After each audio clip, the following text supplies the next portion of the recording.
नमस्कार, मीनाताई किचनमध्ये तुमचे स्वागत। छोट्या पण सोप्या अशा किचन टिप्स। नंबर 1, भांडी धुतल्यानंतर स्वयंपाकघरातील सिंक अस्वच्छ राहिल्यास त्यावर घाण आणि चिकटसर जाड थर साचतो। तसेच बोरवेलच्या पाण्याने सुद्धा सिंकवर सफेद थर साचतो। ते साफ करण्यासाठी तुम्ही प्रथम सिंकवर थोडासा बेकिंग सोडा आणि त्यावर व्हिनेगर टाका। हे दोघे मिळून रासायनिक अभिक्रिया करतात आणि घासणीने सिंक घासावे, ज्यामुळे किचन सिंकवर साचलेले क्षाराचे थर साफ होईल। सुती कपड्याने पुसून घ्यावे, सिंक नवीन असल्यासारखा दिसेल।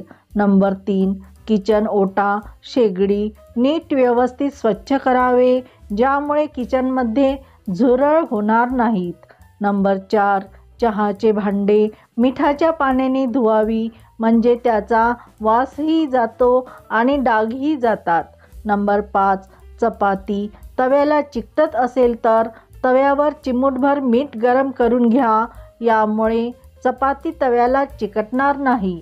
नंबर 6, वर्तमानपत्रात लिहिलेली शाई कॅन्सरशी संबंधित असल्यामुळे वर्तमानपत्रात गुंडाळलेले कोणतेही खाद्यपदार्थ खाऊ नये, पोटात जाऊन शरीराला गंभीर आजार होऊ शकतात।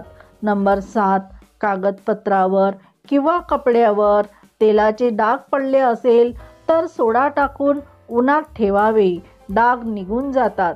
नंबर 8, आपल्या घरातील मसूरची डाळ ही अतिशय गुणकारी असल्यामुळे कोणताही पोटाचा आजार दूर होतो, त्यामुळे जेवणात जास्त प्रमाणात मसूरची डाळ खावी।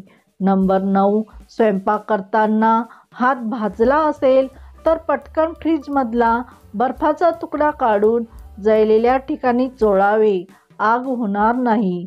नंबर 10, पनीर भाजी किंवा शेवभाजी साठी कांदे टोमॅटो तेलात भाजताना जास्त भाजू नये, नाहीतर भाजीचा कलर काळपट होतो। तर तुम्हाला वरील टिप्स आवडल्या असतील तर व्हिडिओला लाईक शेअर करा आणि चॅनलवरती नवीन असाल तर आपल्या मीनाताई किचनला सबस्क्राईब करा। तसेच बेल आयकॉनही प्रेस करा, व्हिडिओचे नोटिफिकेशन प्रथम तुम्हालाच मिळेल। धन्यवाद।